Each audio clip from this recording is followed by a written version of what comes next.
steppes have marked this territory for centuries, such as Cree, Saulteaux, Blackfoot, Métis, and Nakota Sioux.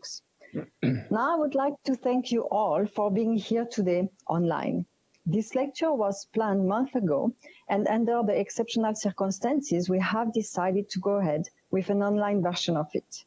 It's actually a tradition to have the Governor of the Bank of Canada give a hands-on lecture in the last few months of his tenure, as the two previous governors have done it. The format of the lecture will be the following. After me, Mathieu Ackman, one of our students, will introduce the governor. After the talk, my colleague, Malik Shukayev, will moderate questions.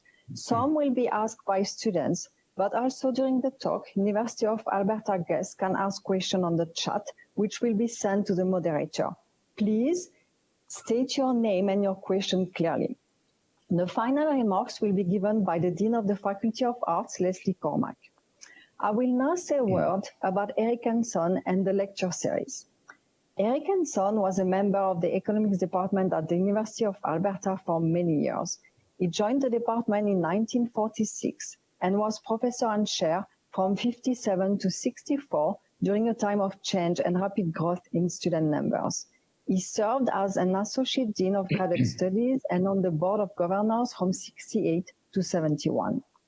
Hanson's work spanned all aspects of public finance, including education finance, healthcare finance, federal-provincial relations, and energy economics and the oil industry. Before going to graduate school, Hanson had a career as a school teacher and a school principal, and that experience may explain his interest in education finance.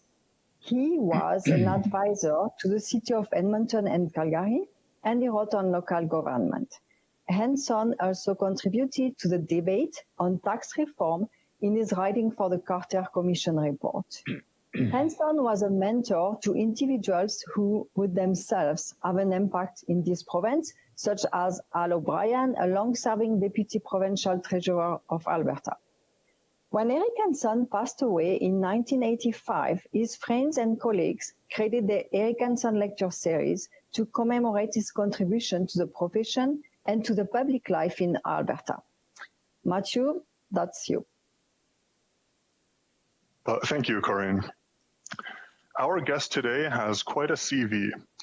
After receiving his PhD from Western University in 1982, he spent 14 years filling increasingly senior positions at the Bank of Canada before becoming managing editor of BCA Research's flagship publication, the International Bank Credit Analyst. In 1999, he joined Export Development Canada in the capacity of vice president and chief economist, then led EDC's lending programs and international trade intelligence groups, and then finally became president and CEO of Export Development Canada in 2011. Since 2013, our guest has held the highest office in Canada's central bank and a seat at the board of directors at the Bank of International Settlements. During his tenure, the Bank of Canada has overseen broad economic stability amid the energy crisis and has continued to administer trusted and dynamic leadership amid the ongoing pandemic. Before the pandemic, Canada was one of the few countries with both full employment and inflation near target. So, to our students, staff, faculty, and guests, it is my great honor today to introduce to you the Governor of the Bank of Canada, Stephen Poloz. Thank you. Well, thank you very much. It's a pleasure to be here, and thank you for being here. It's an honor for me to deliver the Eric J. Hanson Memorial Lecture for 2020, and I want to thank the University of Alberta for the invitation and also for your flexibility and perseverance in these difficult and unusual times. Eric Hanson was a great economist, an Albertan, whose pioneering work on public finance helped define the Canada that we know today. The lecture series established in his memory has seen contributions from some very important names in Canadian economics and public policy, people like Tom Kierans, Judy Maxwell, Kevin Lynch, just to name a few. As Corinne alluded to in her introduction, the Bank of Canada has a long history with this lecture series. In fact, I was working at the bank back in 1988 when then Governor John Crow delivered the second ever Hansen Lecture. At that time, Crow cemented the idea that price stability should be the prime mission for the central bank, because it's the best contribution that monetary policy can make to our economic well-being. That lecture laid the foundation for inflation targeting, the highly successful monetary policy framework now practiced in Canada and virtually every other advanced economy. David Dodge would follow Crow some 20 years later, at a time when the global economy was poised on the edge of crisis. Dodge questioned whether inflation targeting really did represent the end of monetary policy history, despite our success in meeting its objectives. As Dodge rightly pointed out, our knowledge remains very limited, and monetary policymakers should always approach their task with humility and with crossed fingers. Now, 5 years later, Mark Carney would take your stage to discuss the lessons learned by policymakers from the global financial crisis, including the need to understand how monetary policy interacts with other macroeconomic policies. So I'm grateful for the opportunity to join this distinguished list. When the possibility of delivering this lecture first arose last year, I knew that I wanted to talk about uncertainty as it relates to the conduct of monetary policy. After all, the past 7 years have been marked by several major events that have forced policymakers to confront unprecedented uncertainty, both in terms of magnitude and origin. Economists, including many at the Bank of Canada, have responded by developing ways to think about and formally incorporate these uncertainties into the conduct of monetary policy. Now, given that I've been part of this history, I thought I could put a bow on my time as governor by going to Edmonton and talking to a really knowledgeable and engaged audience about uncertainty and monetary policy. Well, then came the global tragedy we know as COVID-19. Well, the clear imperatives for authorities around the world were to flatten the curve of infections, try to keep healthcare systems from becoming overwhelmed, and minimize preventable deaths. This led to severe but necessary restrictions on the movements of people and the shuttering of large sections of the economy. Policymakers worked to cushion the blow through economic measures of historic size and scope and put in place for an undetermined length of time. Well, clearly, this is uncertainty in the extreme. Today, there are encouraging signs in Canada that efforts to flatten the pandemic curve are paying off, and some jurisdictions are taking tentative steps toward relaxing containment measures. But it's safe to say that the policymakers who will guide us to whatever normal turns out to be will be dealing with unparalleled uncertainty. We are truly entering unknowable times, but that has made my topic even more fitting. Well, I'll start with an important, if rather obvious, point. Uncertainty is everywhere in policymaking, even in so-called normal times. Economic models are central to the policymakers' work, but they are simple abstractions from reality, and so they introduce many forms of uncertainty at the outset. Policymakers must also be aware of measurement error, which arises because many key concepts for monetary policy, such as potential output, are unknown and must be estimated. Measurement error also applies to the underlying data, which are subject to revision. Another key element of uncertainty relates to central bank mandates. Economic performance can suffer when consumers and businesses are unsure about the central bank's objectives. Canada has essentially eliminated mandate uncertainty since the early 1990s, given the prominence of the inflation target, which is agreed to by the government, combined with advances in policy transparency. Now, these include the regular publication of the Monetary Policy Report, or the MPR, since 1995, the move to fixed announcement dates, or FADs, in 2000, and the creation of post-FAD update speeches since 2018. There's much more to the bank's efforts to increase transparency, so the topic of communications will be an important thread in this lecture. The global financial crisis and the Great Recession heralded the start of a series of shocks that have emanated from events beyond our borders and beyond our control. These shocks have taken uncertainty to a whole new level. Today, the obvious example is the shock associated with the pandemic and the global policy response. But prior to this year, I would have illustrated this type of uncertainty by talking about global trade policy, as we witness the emergence of trade wars and threats to the future of the global trading system. I'll have much more to say about that topic a bit later on.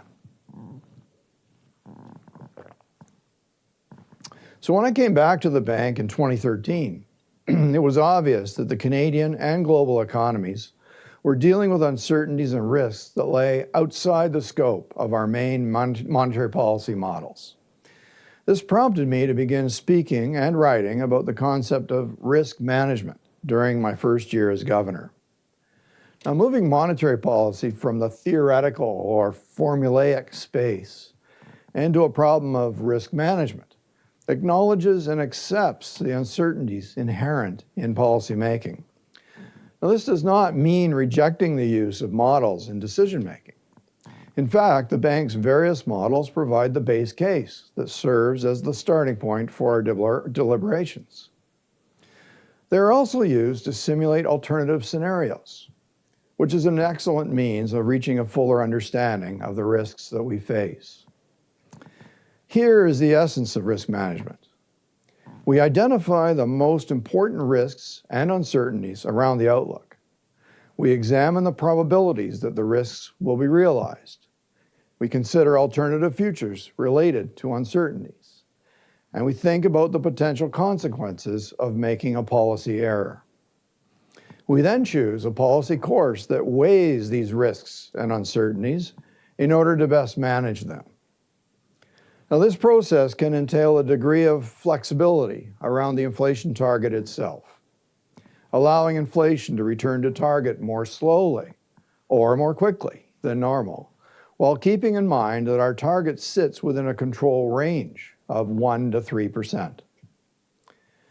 Now, given all the uncertainties and risks, we recognize that for every base case economic projection, there are a wide range of possible interest rate paths that will be consistent with achieving our inflation target. We weigh the various risks associated with the things we do not know, and then we take actions that are based on a nuanced balancing of those risks. Now, notice that balancing the risks requires taking into account the starting point for the economy, inflation, and interest rates. Consider a situation where inflation is below target, as was often the case in the wake of the Great Recession. With the right monetary policy, an economic model will project a path for inflation that gradually rises towards the target. A forecaster might see that the risks to the inflation projection appear to be statistically balanced. In other words, inflation would be just as likely to end up below that path as above it. But the policymaker may have a different view. If inflation is already below the target, any random shock that would drive inflation down further would be worse from a policymaker's perspective than a shock that would push inflation up toward the target. So even if the statistical risks to the projected inflation path are roughly balanced, the risks in terms of inflation outcomes may be skewed in the policymaker's eyes. In this situation, the policymaker would be more concerned about the downside risk to inflation. So they would rebalance the risks, keeping monetary policy more stimulative than the model and the forecaster would recommend. The application of risk management becomes especially important as a wider array of risks enter into the policy deliberations. Now, financial vulnerabilities have become very prominent considerations for several years now. This is mainly because elevated financial vulnerabilities can change how interest rates affect the economy, adding even more uncertainty into our models. In addition, financial vulnerabilities can affect the time trade-off for economic growth. Specifically, lower interest rates today will boost near-term economic growth through higher borrowing. But that higher borrowing increases financial vulnerabilities, which in turn increases the risk that a future negative shock will have a magnified effect on the economy. So this can lead to much lower economic growth and make the inflation target more difficult to achieve in the future. So in short, by acting aggressively to achieve its inflation target today, the bank can make it harder to achieve its target down the road. The effect is to trade higher growth today for lower growth in the future. So the bank is working on new tools to help evaluate this time trade-off. So let me emphasize that the bank's inflation target remains the overarching goal, the prime mission of our monetary policy. Financial stability issues are not generally a significant constraint on monetary policy, but as I mentioned, our framework gives us flexibility in the time it takes to get inflation back to target. And this allows us to make tactical decisions so as not to unintentionally make financial stability concerns worse. Now, all of this can seem vague and judgmental to those who would prefer a more formulaic approach to monetary policy. Inflation rises, interest rates rise, then inflation falls.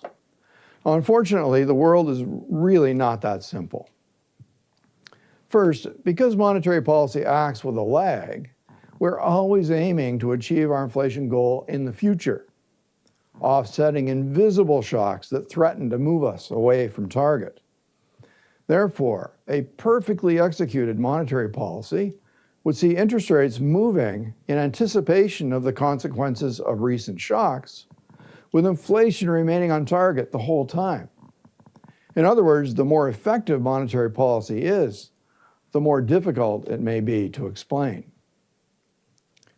Secondly, weighing one uncertain complex risk against another uncertain complex risk is inherently judgmental and non-amenable to mechanical or formulaic decision-making. The Governing Council's consensus approach to decision-making, coupled with enhanced transparency around our judgments about the risks, shows its strength in this regard. Now, over the years, we at the bank have increasingly viewed monetary policy through a risk management lens. And this has led to a wide variety of changes in processes and procedures. So let me now illustrate by examining a couple of case studies.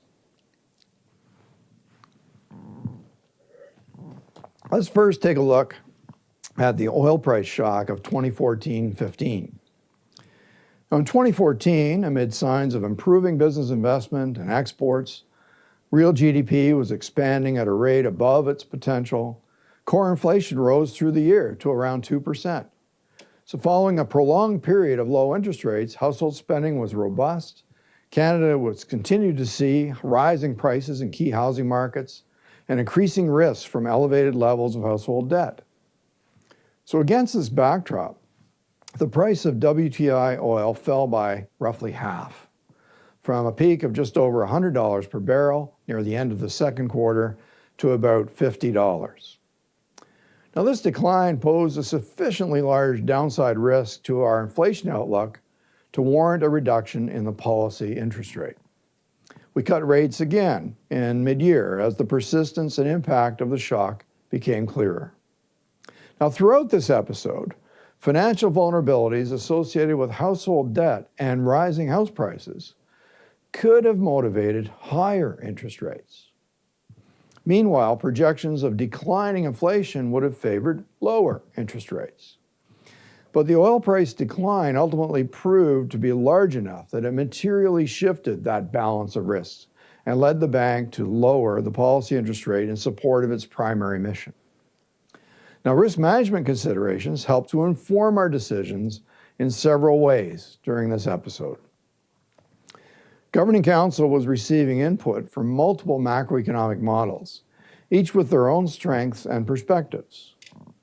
We were also gathering so-called soft data. Through our Business Outlook survey, as well as personal conversations with oil industry executives, we were able to estimate in a timely way the scale of reductions in business investment that were in prospect. The oil shock also coincided with an important communications advance for the bank. I'm referring here to the opening statement given by either the governor or the senior deputy governor at the start of the press conference following the publication of an NPR. The statement highlights the main points of Governing Council's discussions, and so serves the same purpose as minutes of deliberations of other central banks. But it does so in a way that is more timely and often more concise and efficient. While the change to the format of the opening statement was an advance in transparency, our moves to lower interest rates in 2015 sparked some complaints from financial market participants. They felt that we had not been sufficiently transparent with our intention to lower our policy rate before acting. This reaction was seen by some as a natural consequence of our decision in 2013 to stop giving routine guidance about the future path of interest rates in our FAD press releases. Now here, to be clear, I'm referring to general statements about the future direction of interest rates, not specific commitments about interest rates that form part of the bank's policy toolkit for extraordinary times. Now, obviously, offering routine forward guidance about the future path of interest rates makes it easier for financial market participants to predict our policy. And it can be argued that it makes markets more efficient because it reduces their uncertainty. However, the total amount of uncertainty in the economy is not reduced.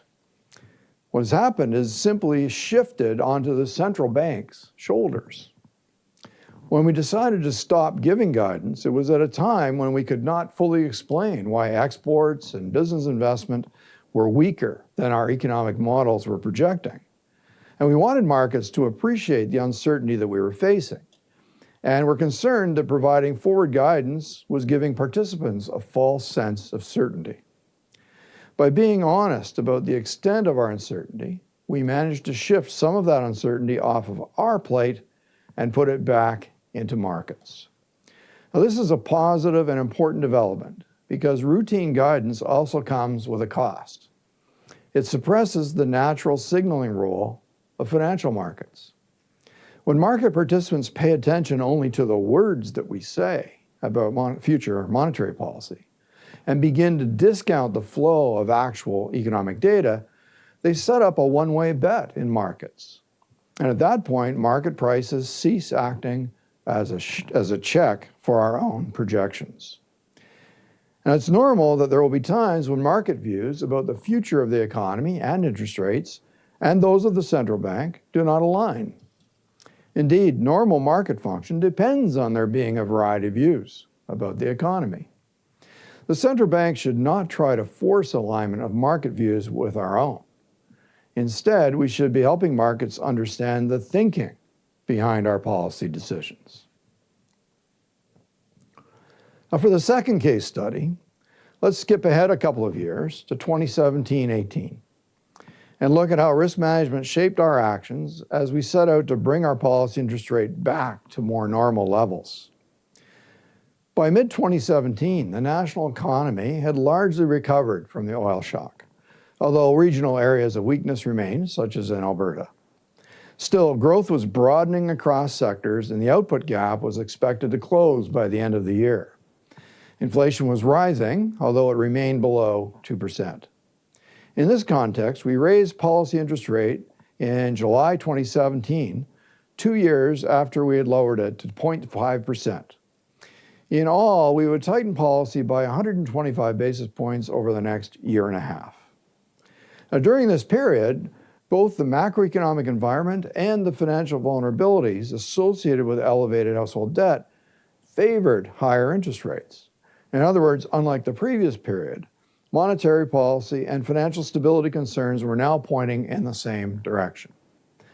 Another key difference from the previous case study is the role played by macroprudential policies.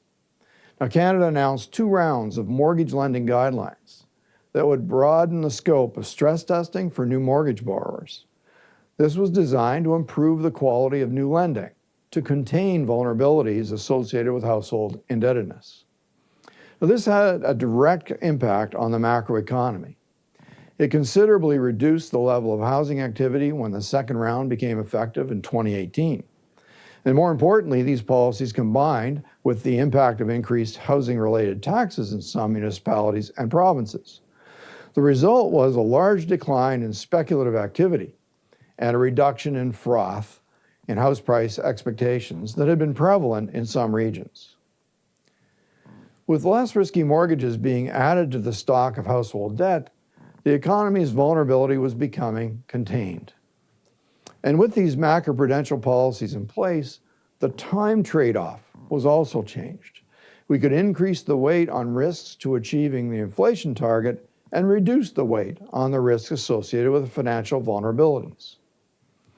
A third important difference from the last case study is the emergence of increasing uncertainty linked to global trade policy. The sources were Brexit, the US-China trade war, and of course uncertainty about the future of NAFTA. The bank provided base case economic projections under assumptions about trade arrangements. These were supplemented with descriptions of the various channels through which they could be affected by abrupt changes in trade policies.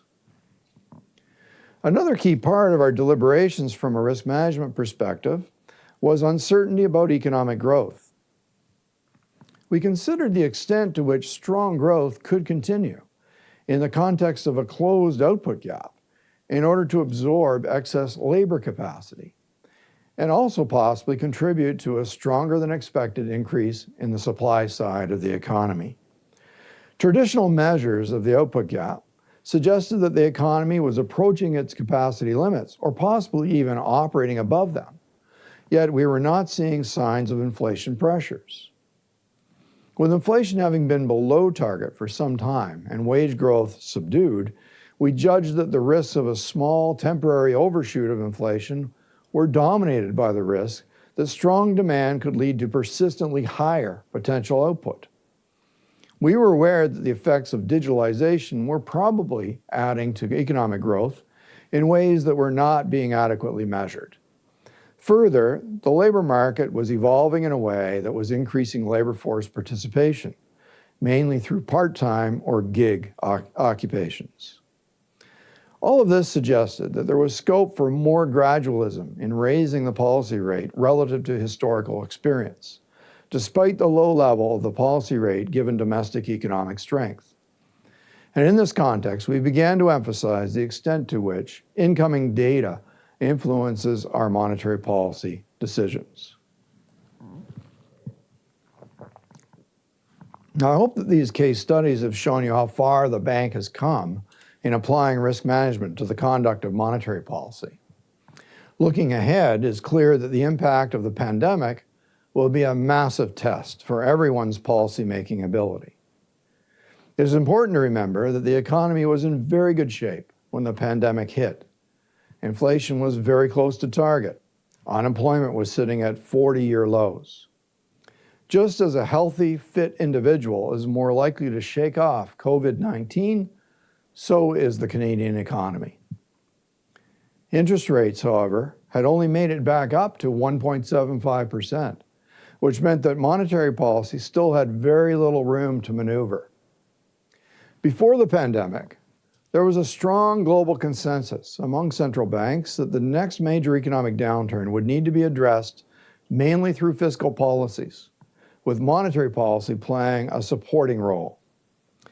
Even so, the scale of the disturbance meant that monetary policy would need to deliver everything available to complement that fiscal action.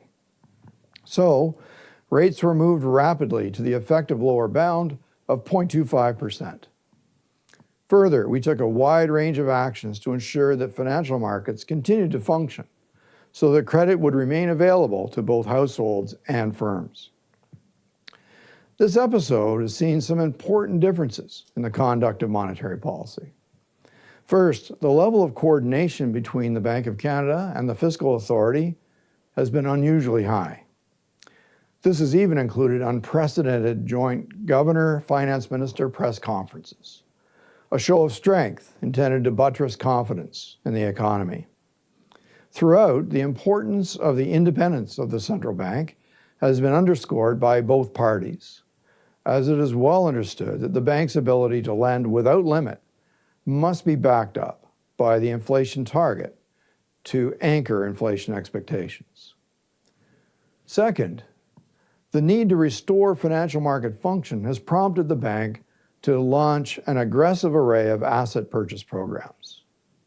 These programs are not only motivated by our mandate to promote financial stability, they're also essential if the cuts in interest rates are to find their way to the ultimate borrowers, households and firms.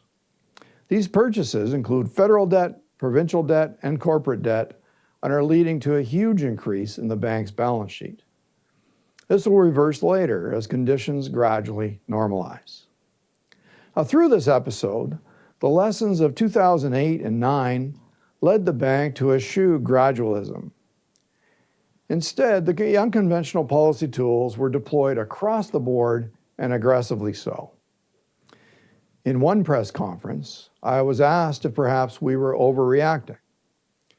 I responded that a firefighter has never been criticized for using too much water. Today, it appears that the approach has worked, at least so far, as financial markets are performing well. We recognize that the near-term cash demands from governments may put renewed strain on financial markets, but we're prepared for that possibility. Mostly, though, we've put our efforts into ensuring that there is a good foundation for the recovery. Now, with all the uncertainty surrounding the economic outlook, it's fair to ask about the relevance of risk management for decision-making. Although there is a minority of observers who worry that these extreme policies will create inflation someday, our dominant concern was with the downside risk and the possibility that deflation could emerge. Deflation interacts horribly with existing debt, the two main ingredients of depressions in the past. In effect, then, we were saying that the downside risks were sufficiently dire that there were no relevant trade-offs for policymakers to consider. Picture the pandemic creating a giant deflationary crater in the middle of the economy. It takes what looks like inflationary policies to offset that. The actions taken to counter the effects of the pandemic will clearly lead to higher indebtedness for governments in particular. Now, getting the economy back onto its growth track, which is what's required if we are to hit our inflation target, is the surest means of servicing those debts over time. Because the situation is more like a natural disaster than a recession, there's reason to expect confidence to be buttressed by fiscal income supports and a reasonably swift return to growth for significant segments of the economy. Any structural damage, such as business failures and labor market scarring, will of course take longer to repair. So it's time for me to conclude. If there's one common thread to this romp through recent economic history, it's that economists and policymakers learn through experience. Uncertainty has been a common theme of my predecessors. This brings a certain measure of humility to the policy table, and it makes us always wishing for more understanding, more insight, more clarity. Certainly, the learnings of the global financial crisis helped enormously in our approach to financial markets during the pandemic, and we will continue to learn in real time, and monetary policymaking will continue to evolve. Looking ahead, our experience will be supplemented by research to improve our methods of dealing with uncertainty and managing risk. We can find better ways to model the impact of uncertainty on confidence and behavior. We can broaden our analysis of the optimal policy mix to manage risks and uncertainty. And we can improve our measurement of the trade-offs between financial stability and inflation targeting. This habit of continuously learning will be absolutely essential as we work our way through unknowable times. Now, I have every confidence that we will find our way back to prosperity here in Canada, not just because of the strength of our foundations, but in the usual way, and that's through hard work and ingenuity. Thank you.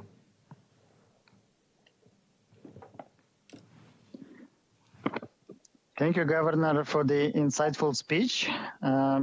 My name is Malik Shukayev. I'm an associate professor at the Department of Economics at the University of Alberta. So now I will be starting. I will be starting a question and answer session, and as Corinne mentioned at the beginning of her presentation, so first we'll ask a few questions. Students, former, current, past, and current students will be asking questions, and they'll have a chance to ask that question themselves. Then after that, I will can read a few questions that I received through the chat feed, and which I will read to you, and on behalf of the audience from the University of Alberta.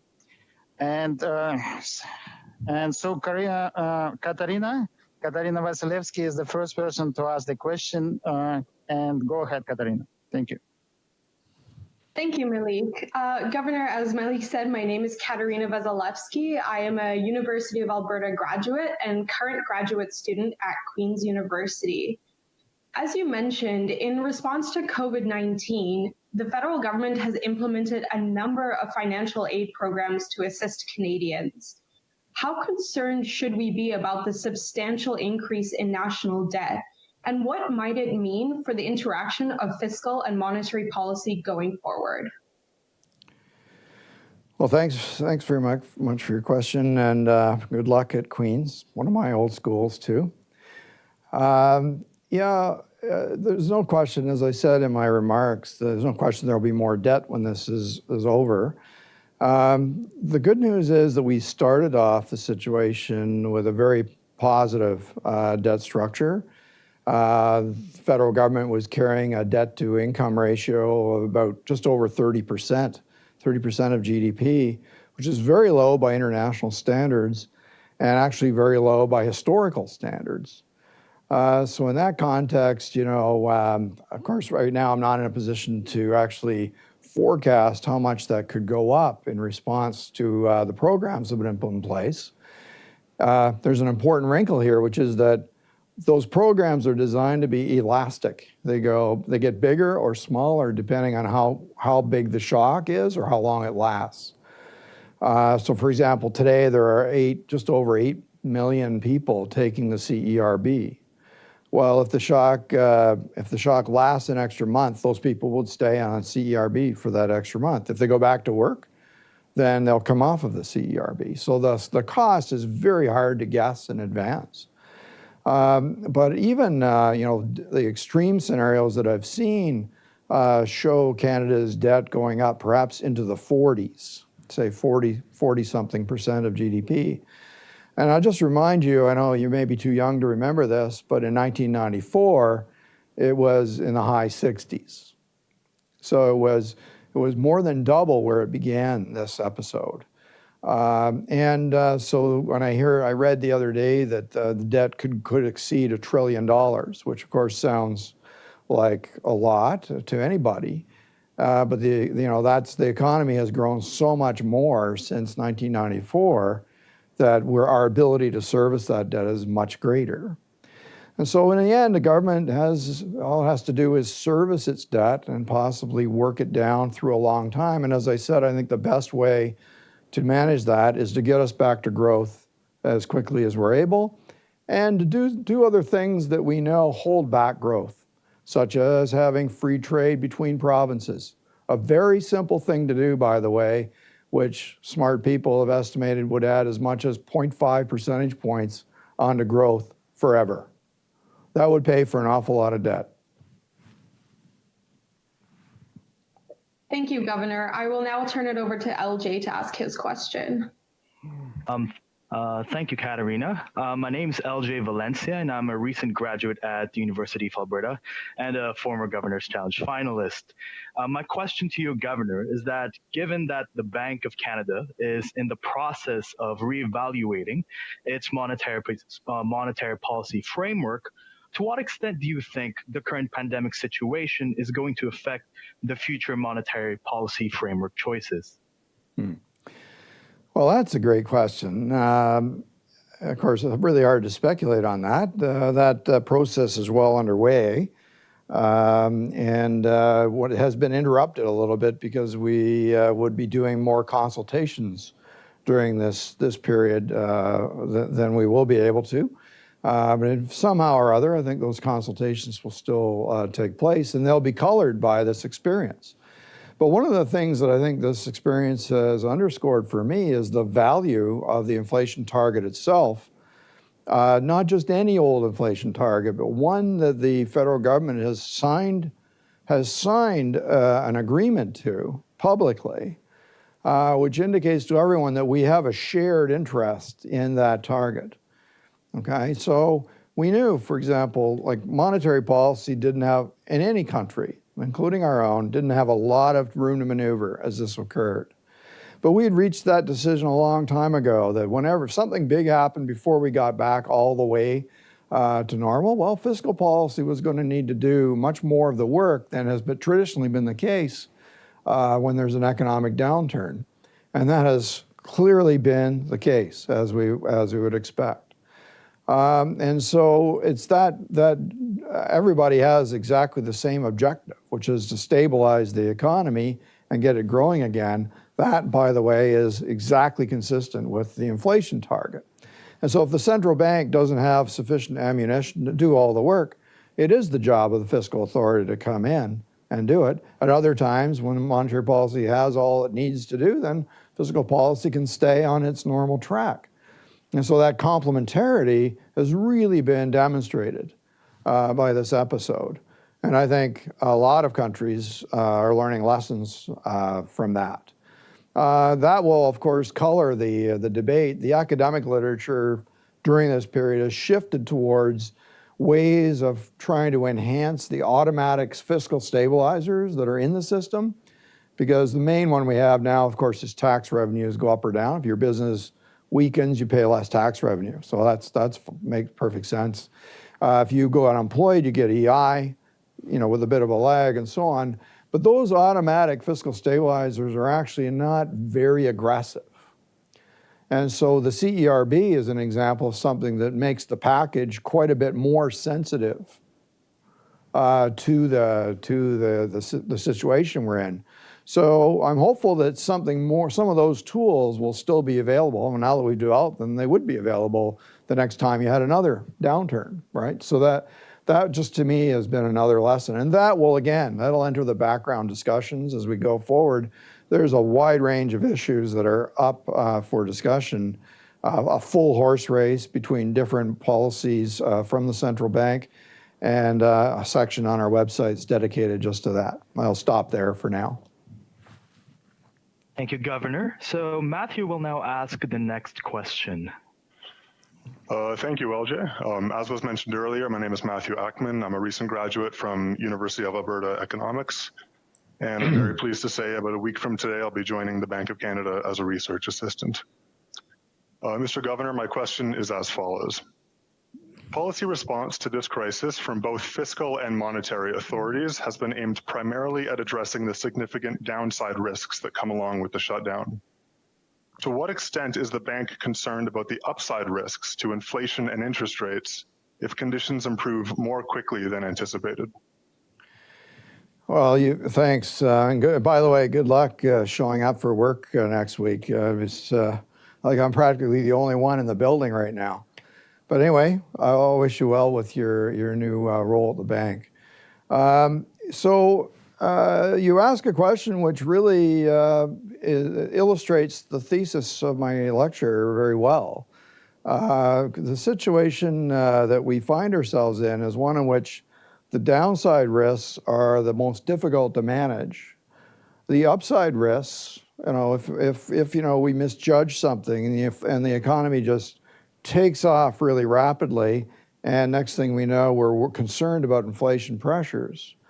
Well, we know exactly how to deal with those things. I don't really see that as that important of a risk right now, but that's okay. Some people see it as more of a risk than others.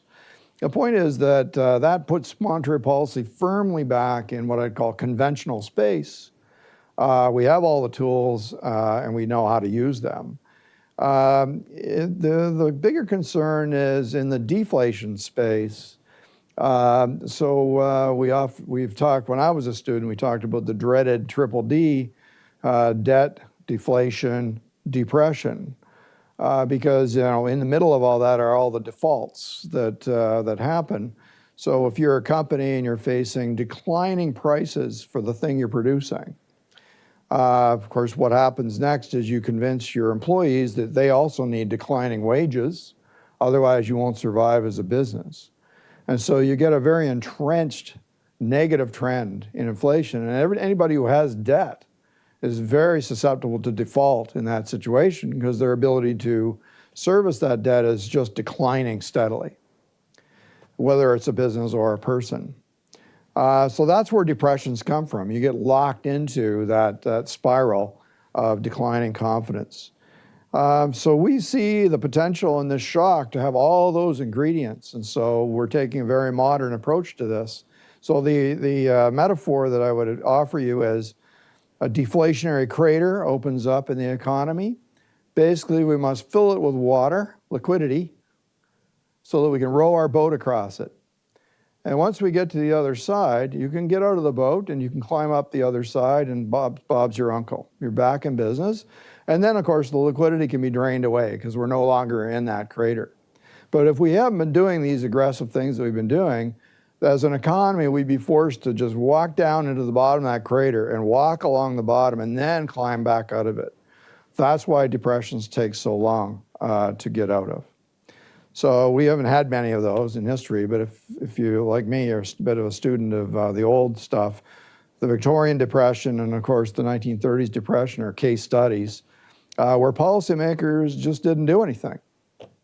Okay, we were on the gold standard, so policy didn't do anything. And so now we see what policy is doing a lot. And I have every confidence that we can avoid exactly that. But obviously, it's a fine balance, as your question suggests. How much water do you need in that crater? And if you overfill it, are you creating problems down the road? Well, as I said, it's asymmetric from a risk management point of view because it's very, very hard to deal with a depression scenario. And it's relatively easy to deal with a scenario that causes inflation to rise above our target. Thank you, Mr. Governor. I will now pass it off to Stephen for the next question. Thank you, Matthew. My name is Stephen Tiro. I am a master's in economics student at the University of Alberta and also an intern with ATB Financial. My question for the governor is a little more personal. So now that your term with the Bank of Canada is coming to a close, I am assuming that you will take a nice and long vacation, COVID permitting. Once you have a nice tan, where do you see your future going? Will you still be heavily involved with the global monetary policy community? Will you write a book? Will you learn to play the piano? What is next for the governor of the Bank of Canada? Okay, well, thank you, Stephen. That's it's nice that somebody's thinking about what I might do next. Well, look, I'm going to wait and see what pops up. I do have a couple of things that look likely to happen, but I'm not really at liberty to discuss those.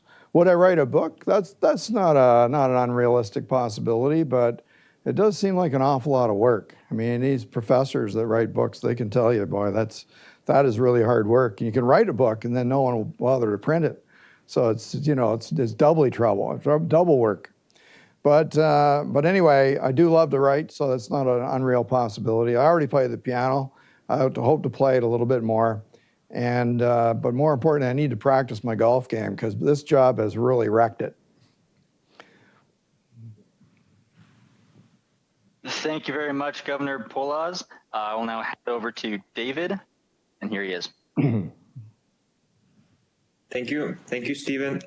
So I'm David Kalashnikov. I'm a graduate student at Bocconi University in Italy, and I used to be on exchange at the University of Alberta a few years back, where I took part in the Governor's Challenge. So my question would be, looking back at the time when you were interviewed for this position, what were the plans that you have been able to achieve, and what instead were the challenges that were not anticipated by you? Wow, how much more time do we have? I tell you what, I was really glad to hear about all you folks that have been in the Governor's Challenge. I mean, that's a fantastic thing that we do, and I hope that everything's back on track and we're able to do that, next year. But anyway, well, look, I would say that when I went into this, my overarching concern was getting the economy back home. It had already been 5 years since the global financial crisis, and the economy was still struggling to find its way back home. Home being the intersection of 2% inflation and full employment. And as I said in my talk, we did get back there. In fact, I managed to get the economy back home twice. And then of course it was derailed. We went on a detour after the first oil shock. And then, of course, this is almost the same. In fact, we've had, as Canada, we've been hit twice by this, both the COVID-19 and the attendant decline in oil prices. In fact, cutting interest rates as we've done we would have done that if it was just oil prices. If we'd had no COVID cases at all in Canada, and none of the disruption, which of course hard to imagine, but if that had occurred, we still would have had the low oil prices affecting economic growth, and that would have been just like in 2014-15. We would have had to respond in any case. So but I guess if I learned something along the way, it was that I've always had a fairly easygoing way of explaining things to people, including financial market participants. And if you say the same thing in two different ways, they literally think you said something different because they're so focused on specific words. I never would have dreamed that individual words could matter so much to people. Who, of course, are financial market participants are putting like real money on the line every day in their job.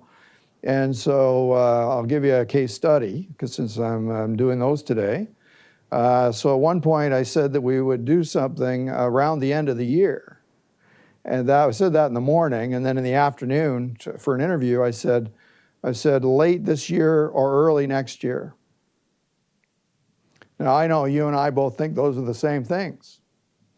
But on the wire services, it was said that I had changed my mind in the space of just a few hours. I changed from around the end of the year to late this year or early next year.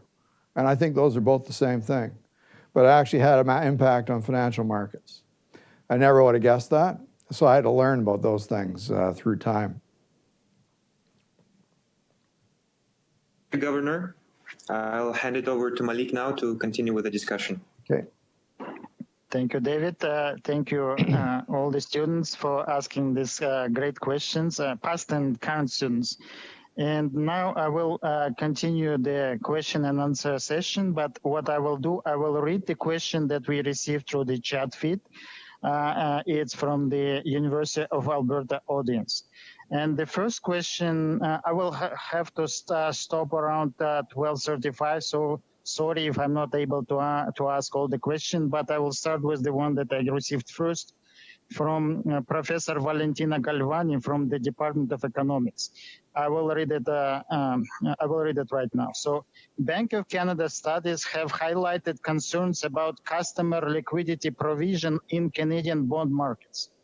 And there is a study by Garriott Joel in 2018 that highlighted those liquidity concerns.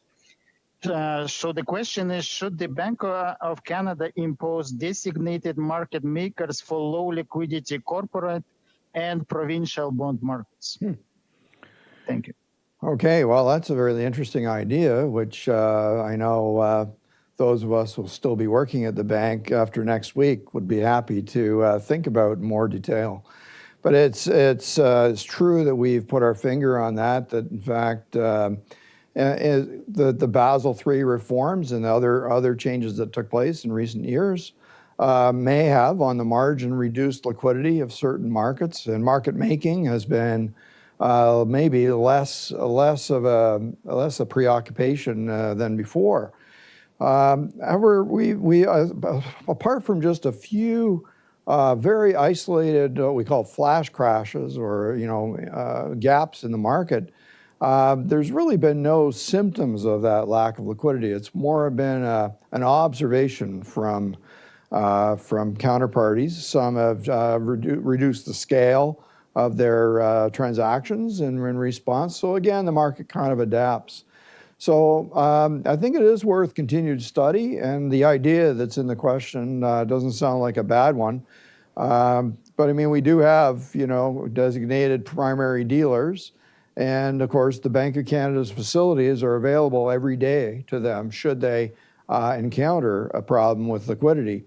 And if nothing else, this episode we're in today has proved how effective that can be when the demands for liquidity become absolutely extreme.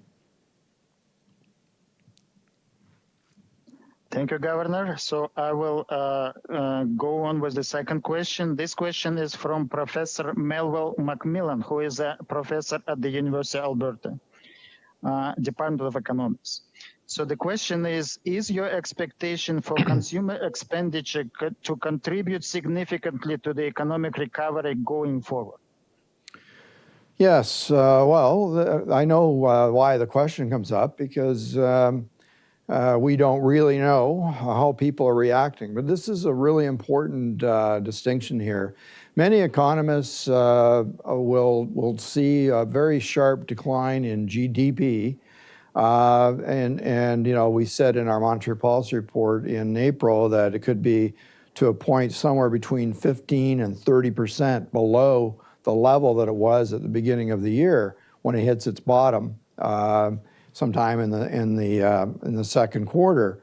Well, that's of course a big contraction, and economists visualize then, a bit like my crater story, the economy slowly climbing its way out of there, and consumers being reluctant to play a major role because of having been through the experience.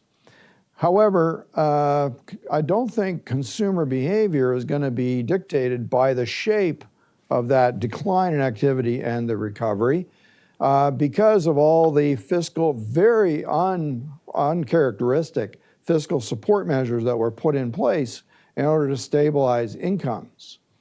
And so what I'm observing with only a little bit of relaxation, and I'm wondering what you're seeing in Alberta, well, those of you who are actually in Alberta, because they're a little bit ahead of us here in Ontario, is absolutely packed. Packed is the wrong term. Busy retail outlets, huge lineups outside of stores, garden centers, hardware stores, et cetera, getting themselves out there back re-engaged. So I, for one, think that this is a pent-up demand situation rather than a prudential, let's hold back on spending situation. It could vary by a family, of course, and their experience.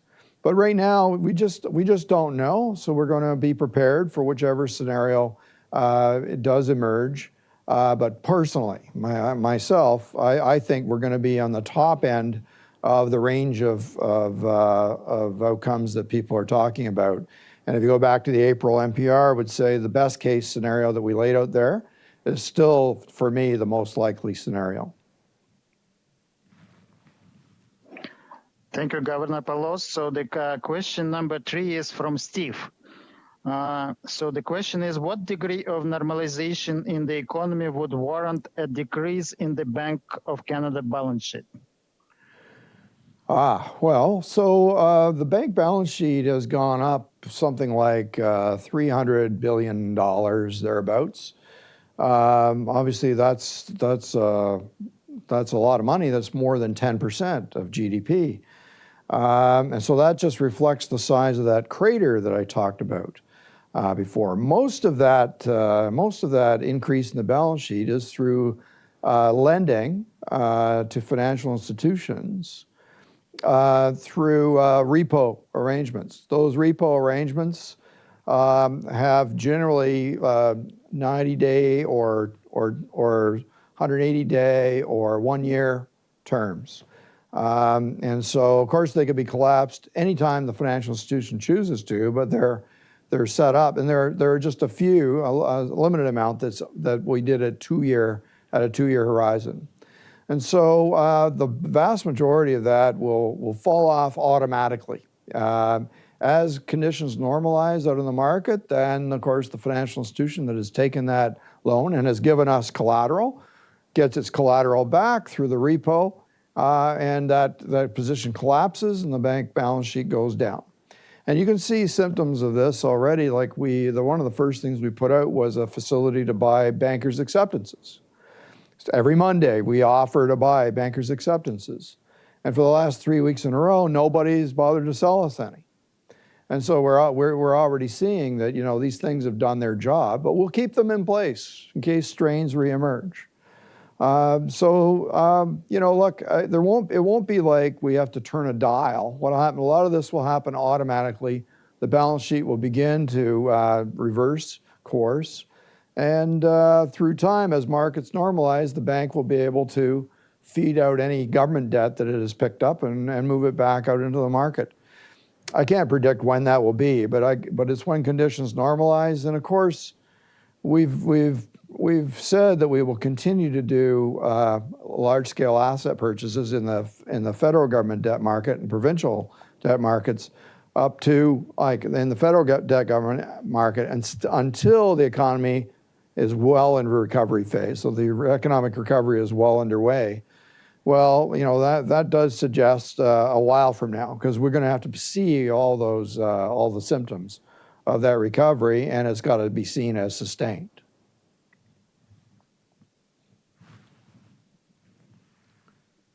Thank you, Governor. So the next question is from Oliver. Are there ways that the Bank of Canada connects with central banks in other liberal democracies, for example, Australia and New Zealand, to coordinate or at least to discuss responses to market shocks? Yes.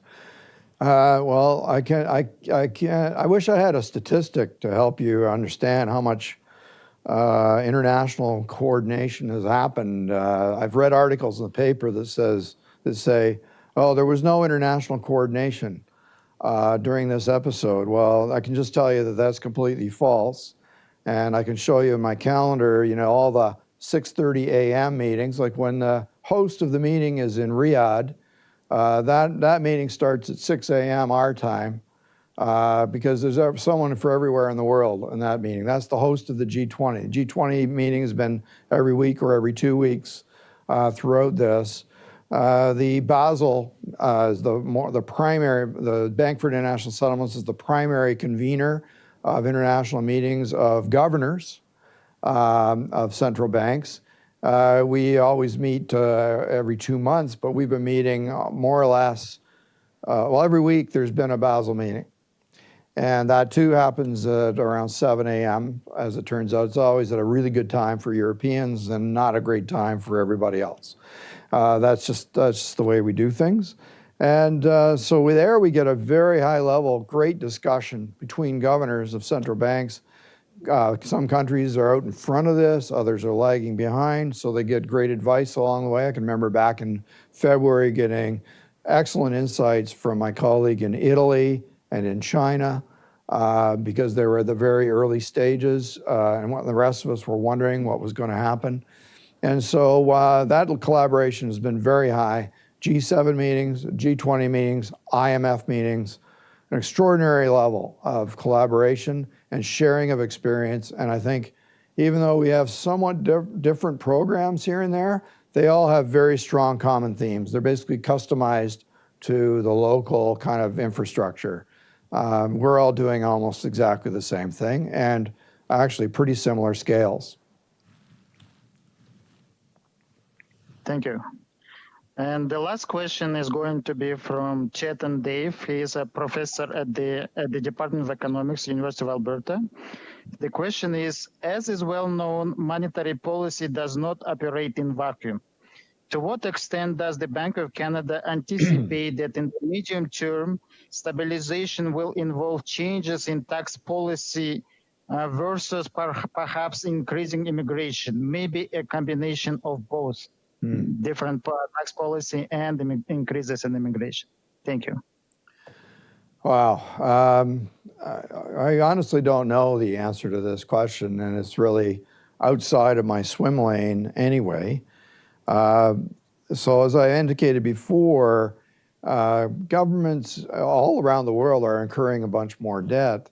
In relative terms, we really don't know where Canada will end up, but we started off in a relatively very strong position. Afterwards, my suspicion is we'll be in a relatively strong position, but everything's relative. And in a good position to be able to service the debt.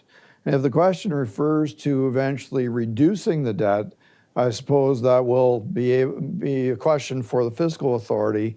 What sorts of changes, structural changes, do they make?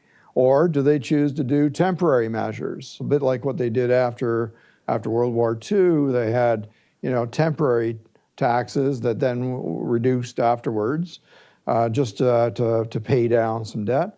I really don't know what sort of thing might be done there. I think it's important to understand that the structure of the economy is changing as we sit here. It will look different afterwards, and so the fiscal framework may need to adapt to that just in the first place. It may be a whole different kind of fiscal framework that is needed. But anyway, the good news is that's outside the realm of monetary policy. And so I don't have to give you a detailed answer because I really don't have one. Perhaps I'll leave it there. Thank you very much, Governor Polos, for the insightful presentation and the questions and the answers to these questions. And I also want to thank you for the service to Canada during such a challenging period of time. So now I'm inviting the Dean of Arts of the Faculty of Arts of the University of Alberta, Leslie Cormack, to present her closing remarks. Okay.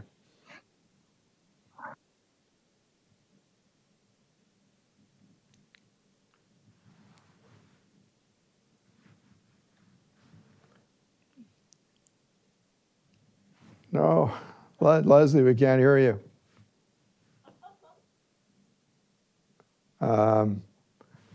Leslie, no. Yeah. Okay. Can people hear me now? There you go. Leslie, for what it's Leslie, for what it's and someone turned it off. So I was fighting something on this. So thank you very much. So I want to start by thanking Governor Polos for coming today and speaking to us in this very interesting and odd scenario. I actually think that it highlights some of the silver linings that have come through the pandemic, where we can actually meet across the country in real time and engage not just with the people in one space, but in Italy and in Ontario and probably many other places as well. So thank you for allowing us to do that. I also really want to thank you for highlighting to us the importance of managing uncertainty, that I think every one of us in our personal lives, in our economic lives, in our political lives are dealing with uncertainty at all times. And I think it's that it heartens me to think that this is part of that human exercise that we all engage in, and that we try and mitigate risk as best we can, but recognize that some risk is inevitable, or else we would just sit and fold our hands and quietly stop doing anything. I do also want to thank you for your service to the country over these last 7 years. That I really do think that Canada is in a better place because of the important work of the Bank of Canada, and so thank you very much for that as well. And so I have a few other thank yous to give. One is to thank Corinne Langenier, who has organized all of this. She's the director of the Institute for Public Economics, and her team. This is always an important event, and this one is completely different, but also important. So it's wonderful that we have a chance to see governors as they finish their term, and really it allows us kind of to trace the development of the Bank of Canada through these public talks. I also want to thank the team at the Bank of Canada, who has allowed this to happen technologically. So Yann Grenier, who has really been our contact, and the whole technical team and for having worked on this. And finally, our Arts Resource Center, who have provided the on-site and interaction for this as well. This has been a wonderful event, and I thank you for that. I thank everyone for participating, and urge everyone to stay safe and stay healthy as we move through the pandemic to the world beyond. Well, thank you very much for all that. It's been a pleasure, a real treat, and crazy circumstances, but we pulled it off, and you're right, we shared. And for what it's worth, though, I have a little jibe around here because I've been on Skype probably, I don't know, 8 hours a day or 10 hours a day for the past 10 weeks. We will know that the economic recovery has begun the same day when everybody knows where the mute button is. Thanks.